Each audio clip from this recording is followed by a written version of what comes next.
I have decided that jeans is now the appropriate attire for Preacher Manning.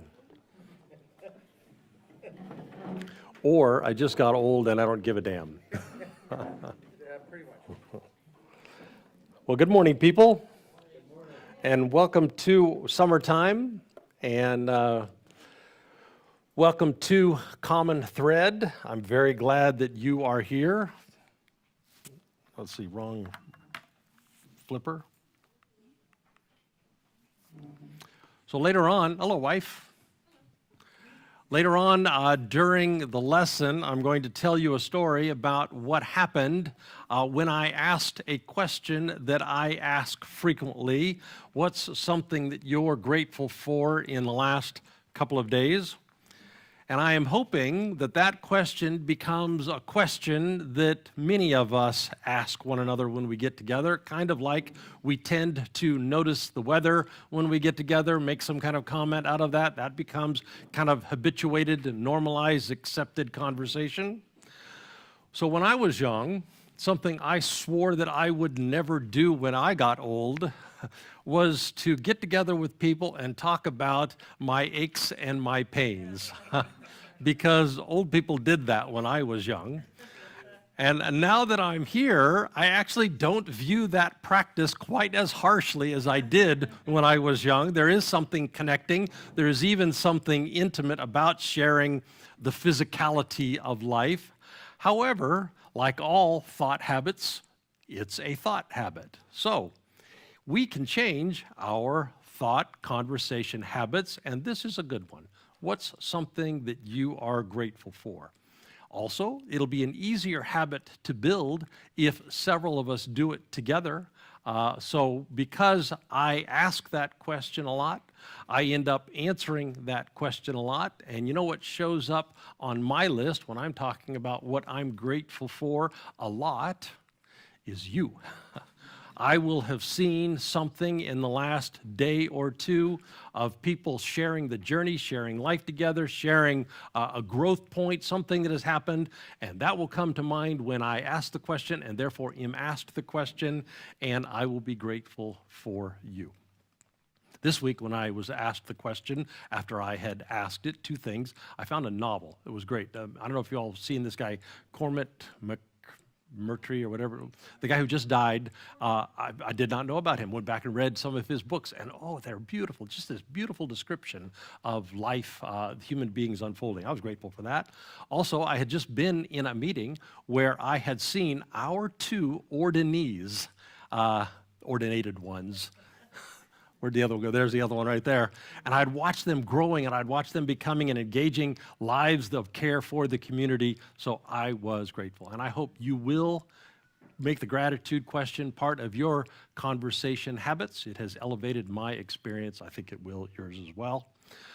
So welcome. If you are new or if you are online and are new, we'd like to say welcome in an email kind of way. If you'd like to get that email, the QR code or our website /Newcomer, we'll send it to you. You can read some things about the community, and at the end there will be an invitation. If you would like to, you could click that invitation, get to know some folks personally here in the community. Also, as we say each week, in Healthy Community, we stand with one another on our rough days. But for that to happen, we have to decide it's going to happen, because cultural resistance being what it is, if we don't decide, it never does. So we have people who would love to check in with you. They have an aptitude for standing with us on our rough days, primarily because they've been stood with on their rough days. So 3 ways to engage: the QR code, the website, or just go in the back. You will see back there a name tag. Look at that. Maria's got one on. All right. So let's say, as we do each week, if you are here, you belong. Very good. And we are, every one of us, carriers of the inner light. We are, every one of us, carriers of the inner light. That was good. Lots of volume, a little slow. Let's try that again. We are, every one of us, carriers of the inner light. We are, every one of us, carriers of the inner light. So much better. And we are, every one of us, carriers of divine breath.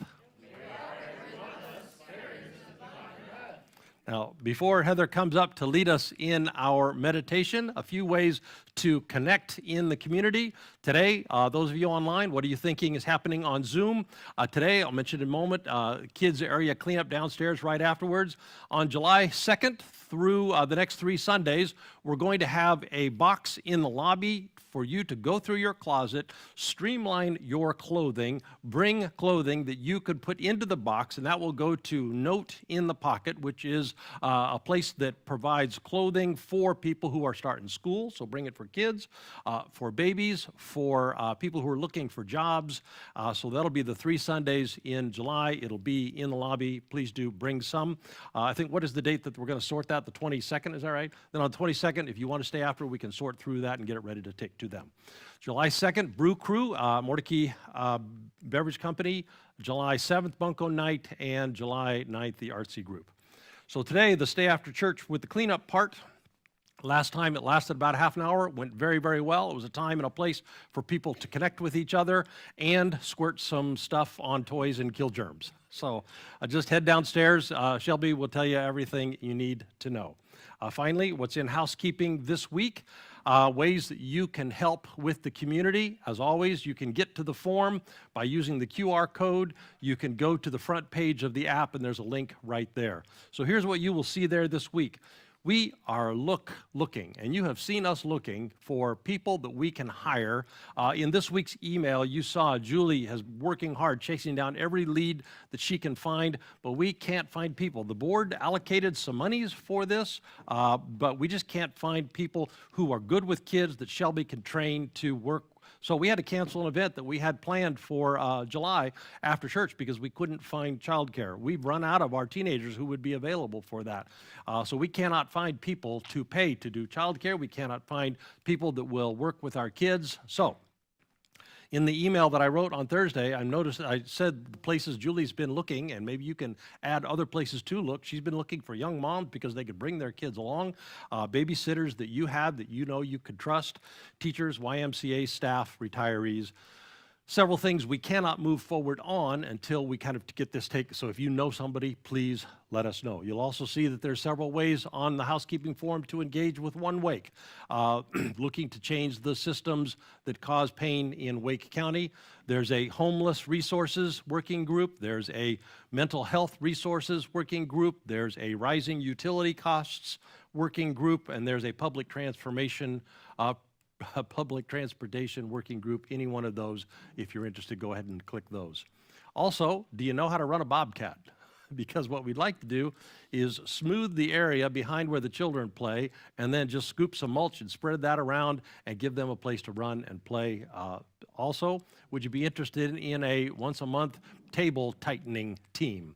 The tables get wobbly. You might have noticed you might be sitting at one that's wobbly, and so every month we have somebody to tighten them up, and the little feet fall off from time to time. We got boxes of feet, put the feet on, so if you'd be interested in that, click any one of those boxes, places you could help with the community. So that's stuff that's going on in the community. And again, welcome, glad you're here. Today is Contemplative Sunday. So Heather's going to come and lead us in our morning meditation, so find a comfortable place there in your body. Go ahead and find a comfortable place in your mind, and take a breath. Let's begin. I hope some of you noticed that I haven't been here recently and noticed that I have a little bit of suntan. Oh, you look so suntanned. I was on vacation. So you actually don't need quite yet to find a comfortable place in your body, because we thought of today as Meditation 101, because we're at the beginning of a change of meditation cycles. So we are going to talk about meditation, we're going to look at a meditation, but we're not going to do the new cycle of meditation until next week. So we're beginning a new cycle today. We're moving on from the body scans that Melissa helped introduce to our community to the loving kindness meditation, which is something we've done before. So we're sort of cycling back to it. So as we do that, let's remember that meditation, which is commonly associated with Eastern religions, is also a contemplative practice. It exists alongside distinctly Christian ones like Lectio Divina and like Examine, as well as the newer practices like centering prayer, which is kind of a fusion. So on Contemplative Sundays, we highlight practices that need more time and space because they involve communal activities like getting up, moving around the room, and or rituals. But meditation can easily be made a part of our everyday routines, both because it offers a wide, adaptable range of forms and because it can be done on your own or with a community. So we meditate together as a church every week. But as a contemplative practice, meditation can teach us skills with which to be discerning and disciplined about our mind's focus, a kind of a spiritual technology. But it can also, as a contemplative practice, help us acknowledge the reality of the spiritual life as we grapple with the overwhelming reality of the material world.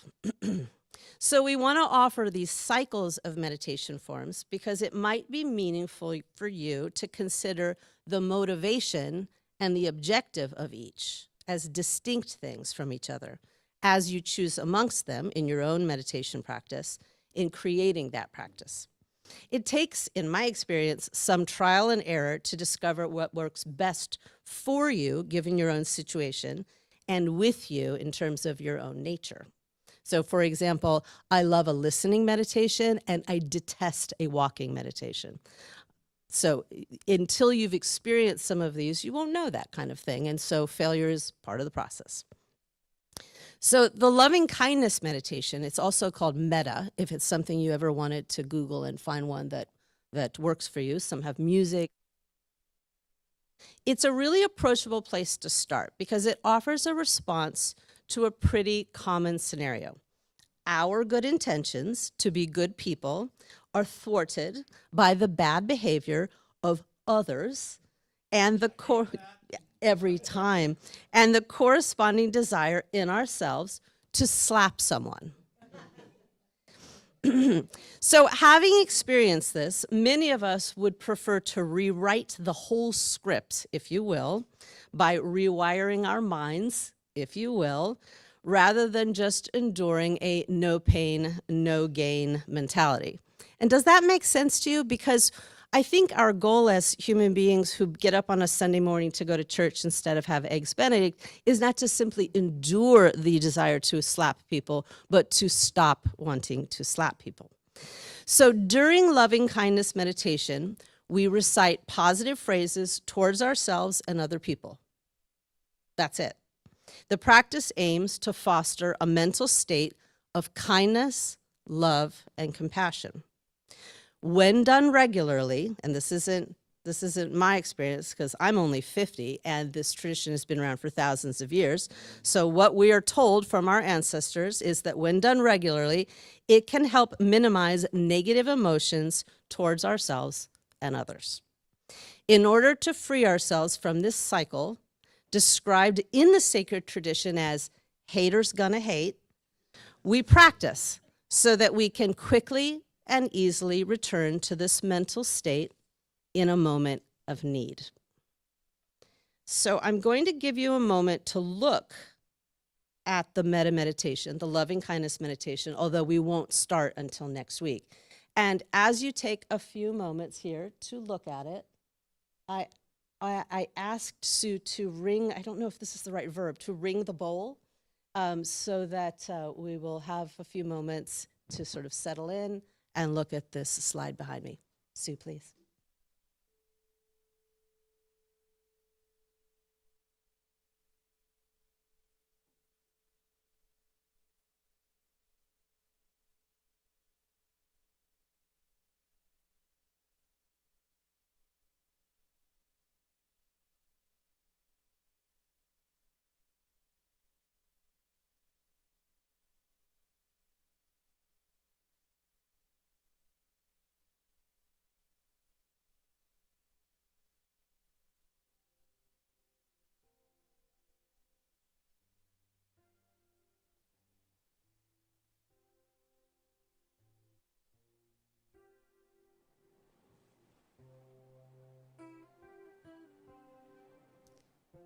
So next week, we will begin a new cycle of completing the loving kindness meditation.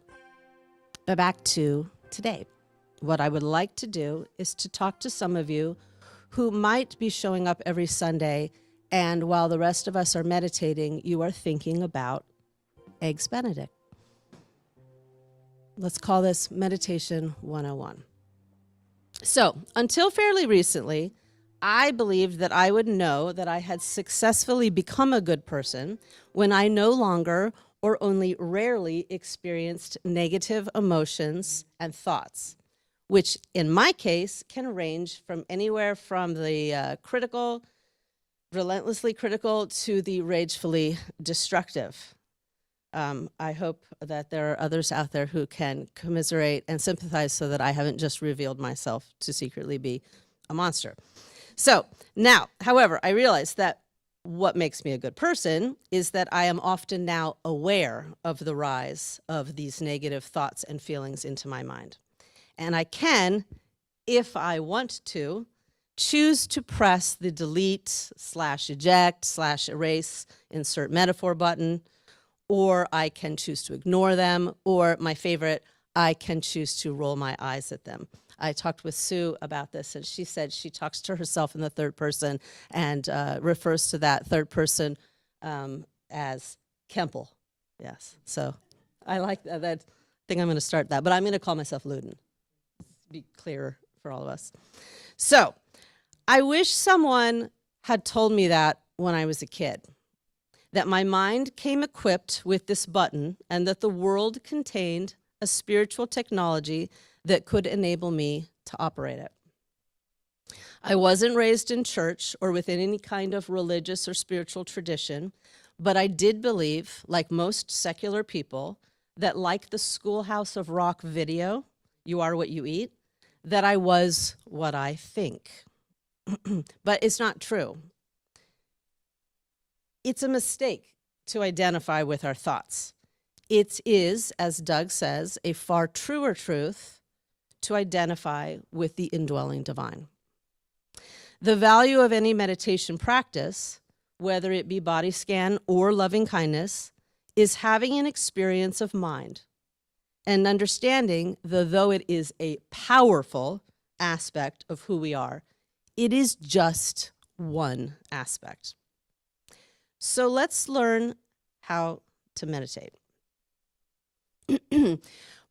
One of the reasons I thought to interrupt our cycles with a little meditation 101 is because my husband, who you might notice does attend our church regularly and lives with me, out of the blue the other day said, you know, when you meditate, sometimes it's helpful, and you guys might think of telling this to people at church, to think of the mental chatter as a person in the passenger seat of your car, and you can tell them to be quiet. And I thought, duh, like, haven't we done that? Surely we did do that. So maybe we haven't.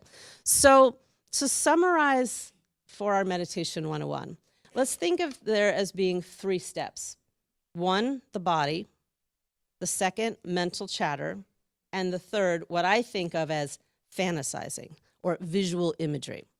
So in the first step, the tradition sort of summarizes it to include posture, eyes, and breath. Most people have found over the millennia of doing meditations that being in a seated position and a sitting posture helps, both so that you can rest easily, so that you can stay awake. Some people, I assume, can lie down while they do this, but in general, the advice seems to be to sit upright, and maybe now we could all kind of practice a little bit, to sit upright in a chair, to spread your knees apart a bit so that your feet are flat on the ground, and perhaps to put your hands on your knees. Then, in order to be comfortable and to be able to maintain this posture for a while, to put your hand on the back of your head, which means that your head is aligned with your spine, and tuck your chin a bit. And what you'll find is that it's actually possible to hold that posture for quite a long while without needing to wiggle. Eyes. Most people seem to recommend a kind of a lowered gaze so that you are not sitting with your eyes closed, which historically leads to sleep, but also not looking around the room for evidence of distractions that are available, but to sort of gaze at whatever happens to be in your field of vision. Once you've gotten into this posture, we come to the big one, which in my experience, breath is both an unruly part of this, but also can be our best friend. So I learned recently from a yoga teacher the difference between up-regulating breath and down-regulating breath. So in order to meditate, we might want to try the down-regulating, which looks like this. Breathing in through the nose, immediately releasing it at the top, blowing out through pursed lips, and holding it at the bottom for a couple moments, and then repeating. So let's do that for a moment. In through the nose, immediately releasing through pursed lips,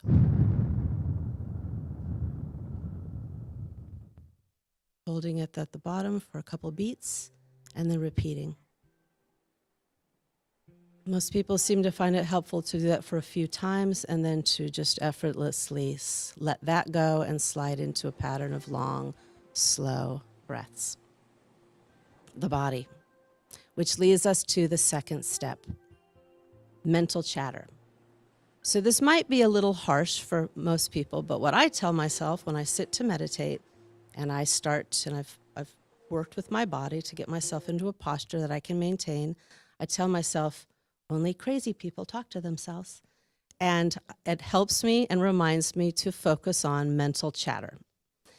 So what works for me and won't work for anybody under 30 is I remember that language, mental chatter, takes the form of language, which takes the form of sentences and words.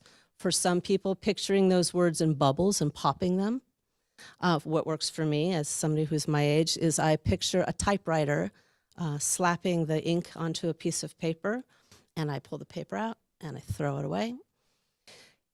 The helpful thing about remembering that mental chatter has to take the form of language is once you realize that your mind is generating language in the terms of in the form of sentences and words, is it's easier to catch it. You could erase them, you could flick them away, you can notice them, and you can dial it down a bit. Mental chatter, step 2. Step 3, you are sitting in a comfortable posture, you have noticed your mental chatter, you have found a way to turn off mental chatter by realizing that we as humans do that in the form of language, and you have found a way to notice and to turn off language. You will now, if you've made it that far, realize that our minds do not go down without a fight. And if you've managed to turn off language, you will begin to notice fantasies. We spend a lot of time in fantasies. And like mental chatter, you will notice that they come to us in the form of images, usually scenes from the future that we want to happen or that we fear happening, or memories from the past. You will begin to see things. You will notice that instead of meditating, you are running a Hollywood studio in your mind. You are looking at things that aren't there instead of being present. Again, it's helpful to find a way that works for you. Some people use a candle. Remember, you're sitting with a lowered gaze. If focusing on a flame helps to take your mind off of the images and the fantasies, then so be it. Other people come up with other images to replace those that are coming unbidden into the mind. I sometimes find it helpful to picture a field of horses, and I'm leading the horses as they escape the corral back into children. There are ideas for helping children do this, and in addition to using candles and bells and things like that. So we've been through the body, step 1, mental chatter, step 2, and visual fantasies. And again, if you've made it this far, what you'll find is that there's something else there. There's something behind the mental chatter. There's something behind or beyond the images. And I wish I could tell you what that's like, but I've only managed to get there a handful of times in a life that includes quite a lot of meditating. So remember that what Doug has often told us, that if you've made it through step 1, step 2, and step 3, regardless of how many horses you've had to collar or how many erasers you've had to use or how many pieces of paper you've had to pull out, you're meditating. It's the practice of finding the reality in the mind behind the mental chatter and the images that constitute what meditation is.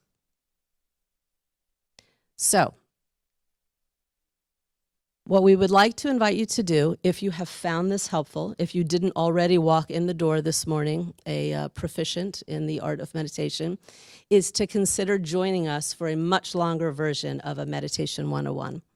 So Sue is putting together the first annual contemplative retreat, and I believe that it is going to be aimed both at beginners and people who've been doing this for a long time, so that as a community we can create a quorum of people who can offer this teaching to those of us who would like this teaching and who are engaging right now in the trial and error that is itself meditation. Thank you.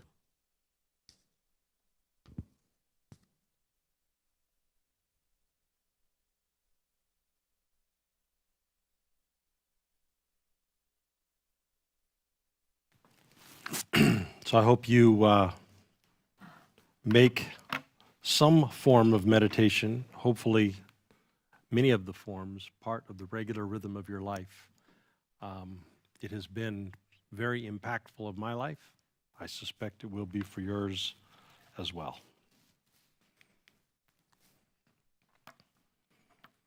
Last week, I introduced our summer lesson, Rehabilitating Our Religion.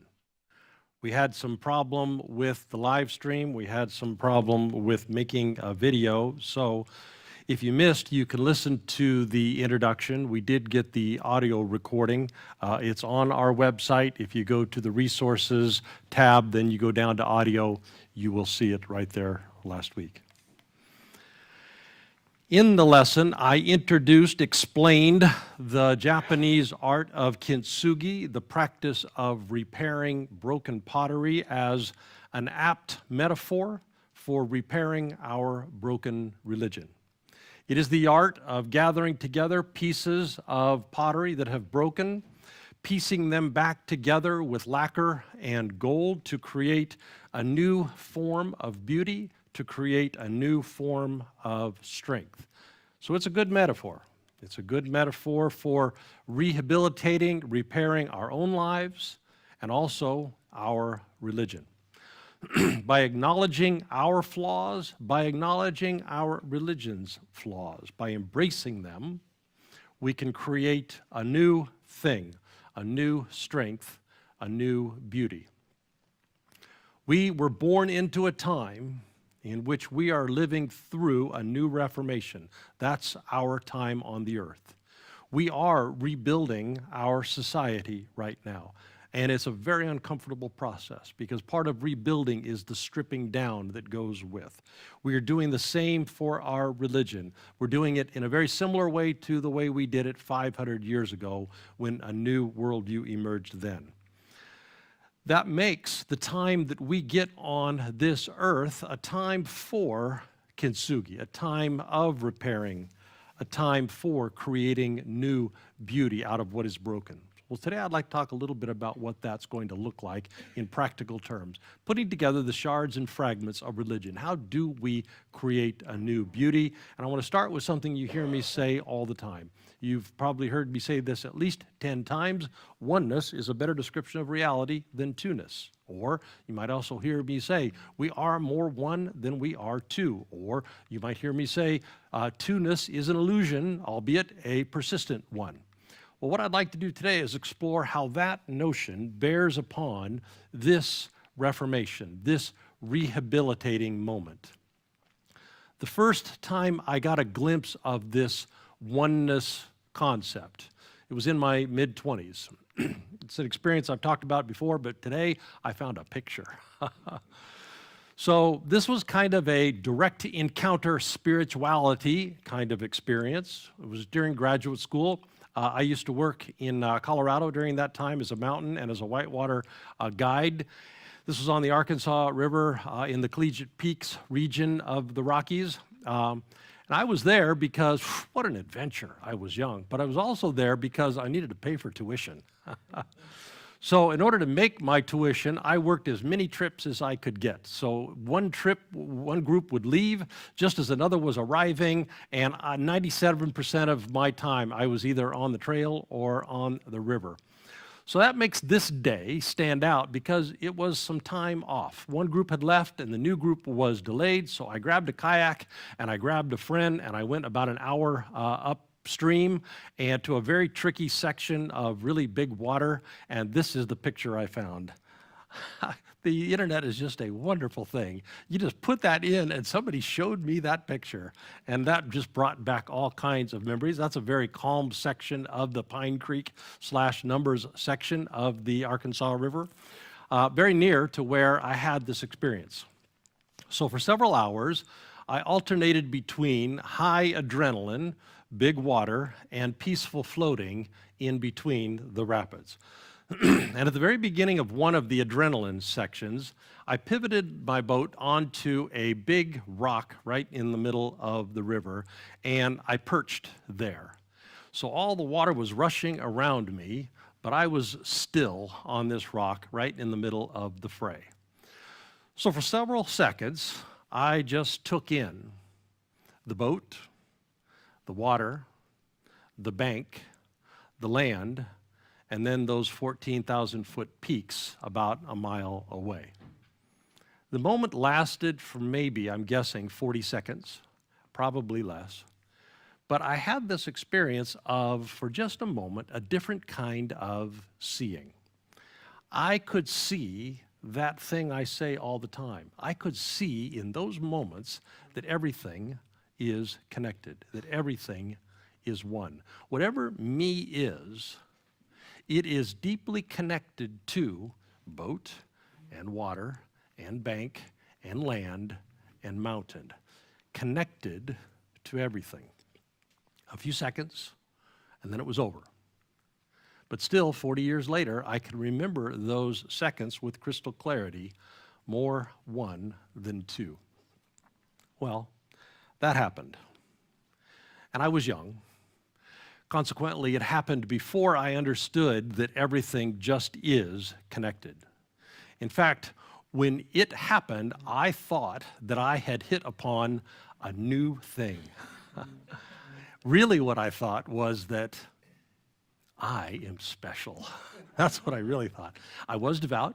I did the spiritual practice, so I assumed that God on high had visited this experience upon me because, probably like Moses, burning bush. That's what I thought. Look at me, spiritual master at such a young age. Look at me, rarefied insights reserved for the special. I guess that's me now. Now, there is a word in the original biblical language for that kind of thinking. I've told you the word before. The words are horseshit. That's what that is. It was not a special experience. I mentioned on Easter, after that, a few years later, still in my 20s, I had that experience, but now I am reading our tradition's mystics. And that's a little embarrassing because, I guess not special. I guess actually pretty ordinary, actually maybe a little bit arrogant.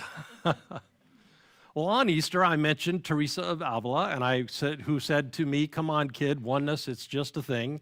And Meister Eckhart, who said, "It's a thing, kid, it's not your thing, it is a thing, not special, not even woo-woo, it just is." Now, to be fair, I felt special because nobody had ever told me. Nobody ever told me that this oneness thing is actually a thing. My tradition had actually kept me ignorant of this core foundation of our spiritual tradition. I didn't know that everything connected is bedrock for us. I didn't know that people knew about this stuff. I didn't know that people talked about this stuff. I'd read the Bible several times at that point. I didn't know that the concept is there if you're looking. I just wasn't looking because nobody had ever told me to look. I didn't know to look. I put some references on a post in the app. It's in the group community bulletin board. So if you want to check out those texts, they're there. Now, what I did know was that everything is connected showed up in nature. I just didn't make the connection that I needed to make. Everything connected is shot through the natural world. Trees provide habitat for birds that carry seeds for trees. Food chains are inextricably linked, predator and prey. They are mutually interdependent. Break one out of the system, you damage the whole system. I knew that ocean currents connect continental weather, and from the runoff of that weather, that impacts the ocean currents. I knew that pollinators enable reproduction by eating nectar, and that by fostering reproduction, they create more flowers, which creates more nectar. I knew about the water cycle. I knew about evaporation and precipitation and water for life, and then do the whole thing all over again. I knew about relativity.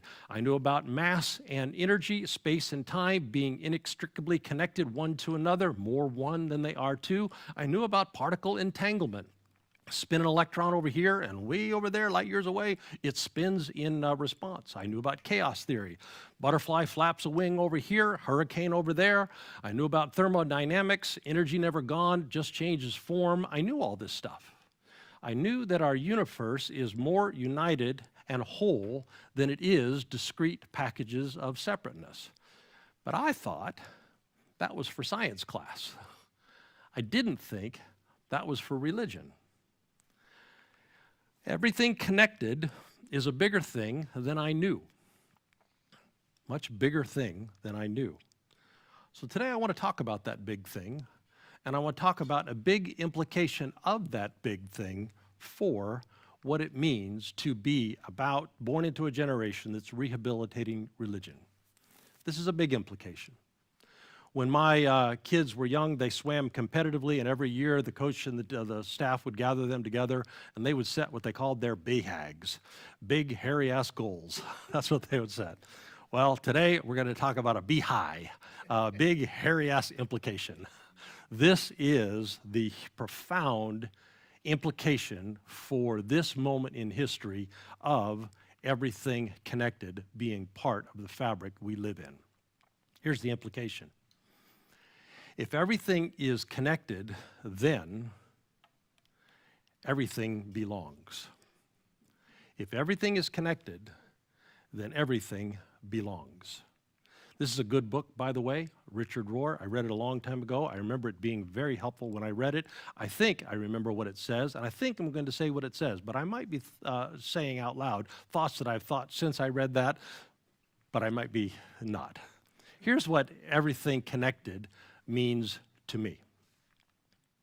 We get very comfortable. You heard Heather talk about this just a moment ago. We get very comfortable in our thinking categories. We think this is that, and we think that is this. All very settled, all very same.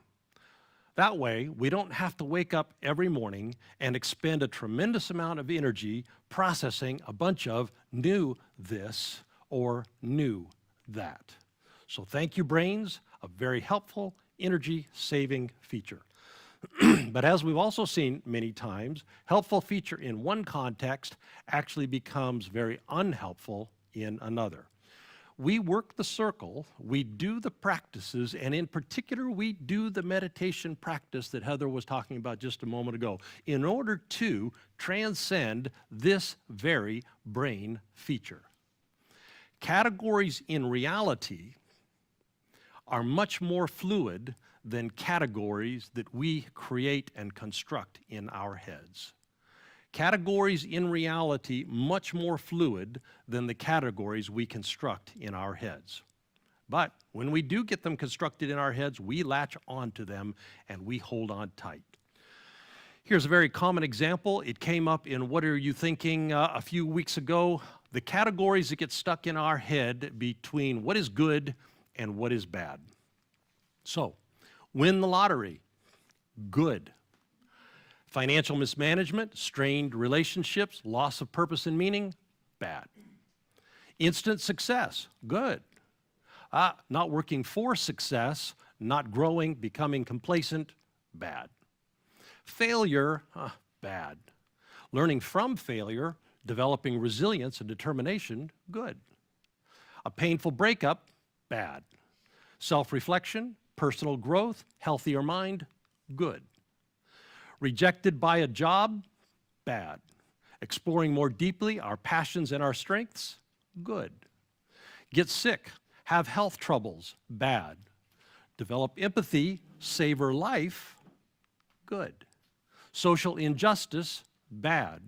A community gathering to expand justice for all, good. Once the concept that everything belongs gets into our heads, once it becomes our starting place, we begin to question our knee-jerk, fixed category thoughts like, is this good or is this bad? We begin to question the stories that we lock ourselves into and begin to look for other ways, other perspective, other vantage points. If good and bad are more fluid than our heads would dictate, if good and bad as categories arise more from our conditioning than from reality, we would do well to rise above our conditioning, to gain an expanded perspective.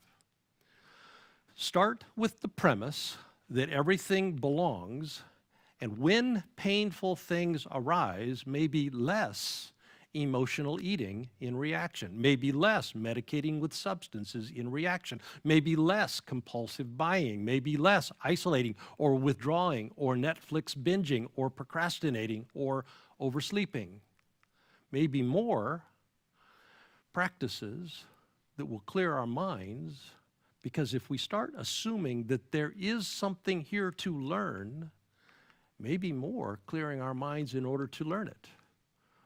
Looking for possibilities in exercise or meditation or the body scan or breath watching or journaling or friend chatting. Because if everything belongs, well then maybe even this painful thing belongs. So what can I learn here? What fixed categories in my head could be adjusted here? What is the opportunity of this moment? If everything belongs, it challenges fixed thought patterns. It invites broader exploration of possibility, broader exploration of potential.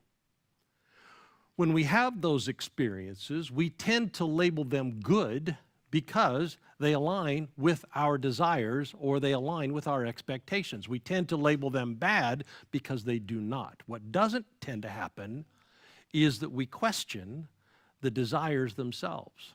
What doesn't tend to happen is that we question the expectations themselves. We start with that as an unshakable given, and we say these expectations, these desires are immovable. Everything belongs is an invitation to explore the limitations of those very desires and expectations. The acknowledgement of how transient our thought categories are, like the example we just gave of good and bad. If we embrace everything belongs, we become more curious about the bigger picture, more suspicious of the what my brain does to me limited picture. Also, everything belongs is an invitation to let go, as we saw in the last lesson. If we practice not getting attached to impermanent desires as though they are permanent features, we realize that many times the setbacks, I put that word in quotes, the setbacks in our lives are really only setbacks because they don't match our interior narrative.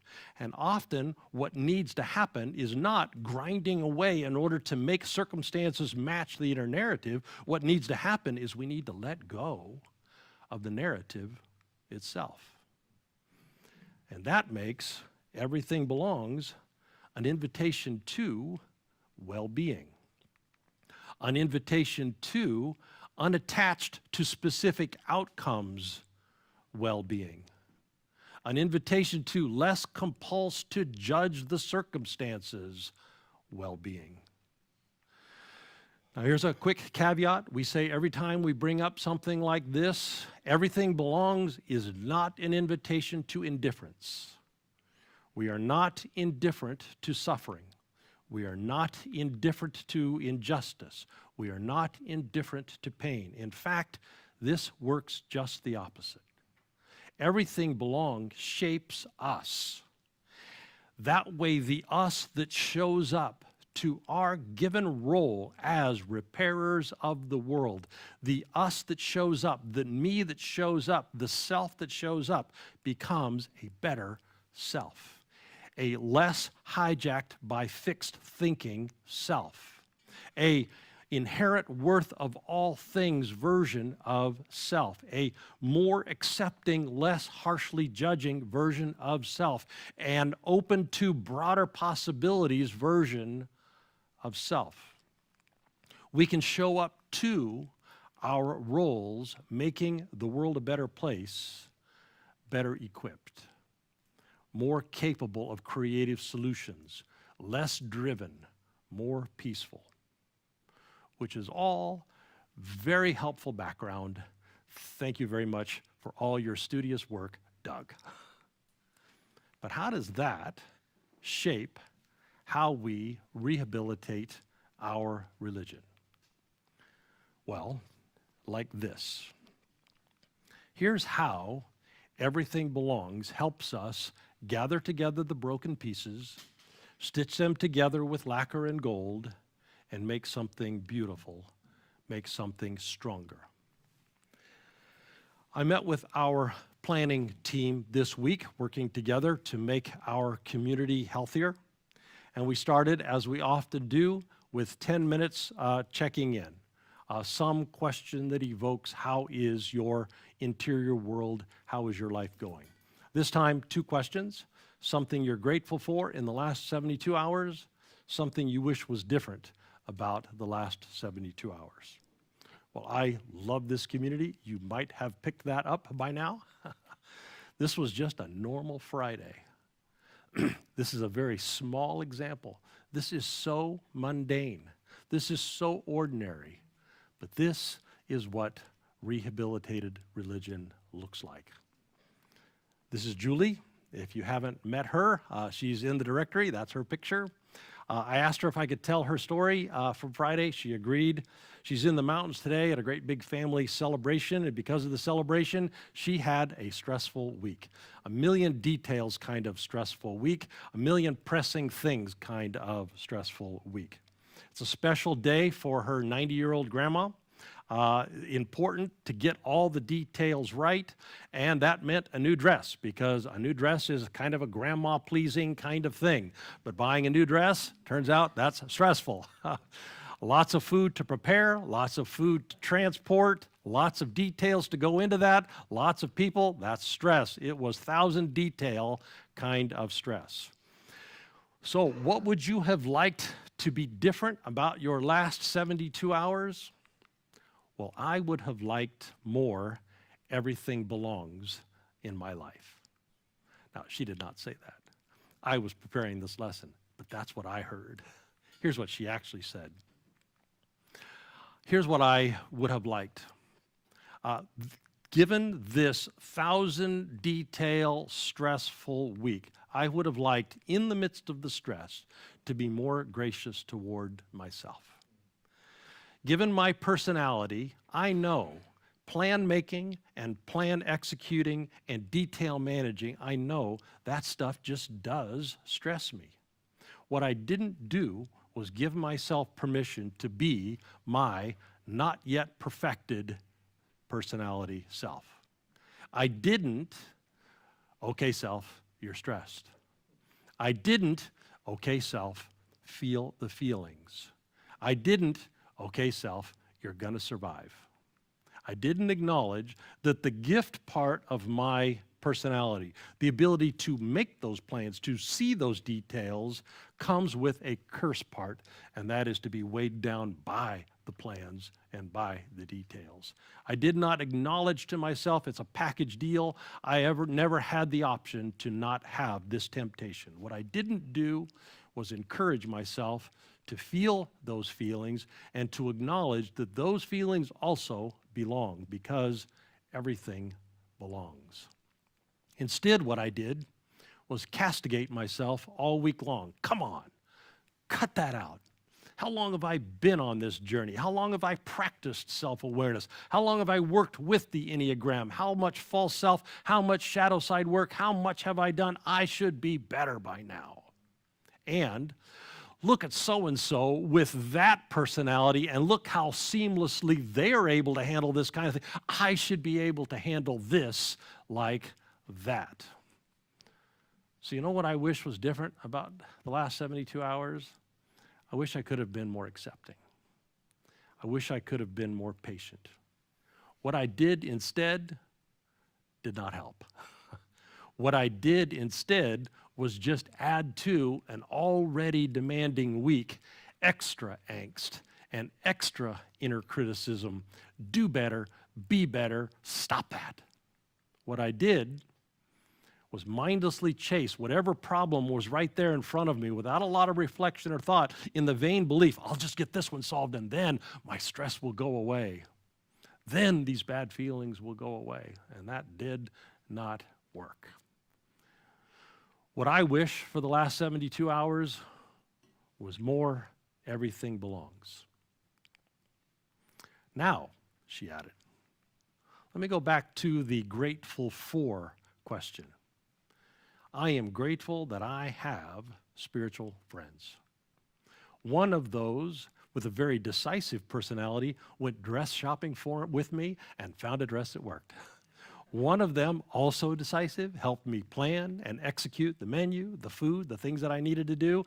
In my amped up state, I cannot overstate how meaningful those friendships were to my week. No one ever said to me, simmer down, sister. But their presence reminded me, simmer down is actually an option. I actually could choose to simmer down. Now, I know I do have people around me. And I know that we are working on this journey together. And I know that I can draw from them. And because of those people, I want you to understand it's only Friday today. And now when this 72 hours question is asked, and it's only Friday, Julie is able to say, I wish my last 72 hours had had more everything belongs. I wish I had been able to be more accepting of my shadow side, more gracious and more present and more patient with where I am right now. I would like more everything belongs. But here's the thing I heard. It's only Friday, sister. And look how far Julie went by Friday. People on the journey do that for us. When our starting assumption is everything is connected, so everything belongs. A million small, mundane, ordinary Friday things like that become how we rehabilitate our religion. It becomes how we notice. It becomes how we see. Here's what I hope you hear in that story, how not special Friday was. How not exclusive club of spiritual overachievers Friday was. How not woo-woo Friday was. It was direct encounter spirituality. It was interior light mediated through friendships and community spirituality, but it was not shrouded in mystery, guru on a mountain spirituality. It was rehabilitated religion for everybody. Once we normalize that everything belongs, once we normalize seeing when we fail to see that everything belongs. Then, with one another, we go dress shopping or do food planning. We start helping one another see when we don't see that everything belongs. And because we do that, by Friday, we realize what we might have gone the whole time never seeing. Everything belongs. By Friday, we're already planning how we can see better tomorrow, how we can do better tomorrow. That's a glimpse of a rehabilitated religion for everyone, built on the foundation that everything belongs. Everyone belongs. Everything is connected. So in Dwelling Divine, may we be participants in, as we live through this time in history where our religion is being rehabilitated, may we be participants, contributors to the process. Amen. Well, if you would, please prepare your offerings. Again, I want to thank you, the community, for generously donating and supporting our community. I very much appreciate that you do keep in mind what we say every week. There's good return when we invest in community. You hear me say every week, we give our time and our energy and our love, and we give our dollars. The community takes those things, amplifies, and gives them back to us. And we get to see that lived out in our day-to-day lives. We get to see that when we actually have dollars to rent a Bobcat in order to make a space for our kids to run on the playground. So thank you for being contributors to our community. We all donate online now. You just go to our website. At the very top of the page, there's a button. So online, folks, we're going to dismiss you now before we kind of open the floor and have a discussion, but we would like to invite you to come and participate in that as well. We do it on Zoom. For those of you online, you can go to the front page of our website, or there in the notes in the YouTube post right there. You can find the link, and when you get there, it might ask you for a password, and if it does, that password is 1417. It is 1417. I'm going to change one of those things. We should make it 2011 now, because that was originally the address of the old church. We're going to change that. But it is 1417. So if you put in 1417, you will get into the Zoom. All right, let's dismiss the folks online as we do by putting our hands on our hearts. And let's remember as they go that we are, every one of us, carriers of the indwelling divine. Love, joy, peace, patience, kindness, goodness, the fruit of the indwelling Spirit. They are in us, even if you don't feel it. It's in there. So let's look for opportunities this week to draw from what is in us. And now, if you would, extend your other hand to our city and share it with the people that we live and work and go to school with, looking for opportunities to repair and heal our worlds. Amen. God bless you all. You are dismissed. Those of us in the room, we're going to open the floor today. I'm doing some rethinking about how we break into groups. I sat in on one of those things, and I thought it was just a little bit awkward.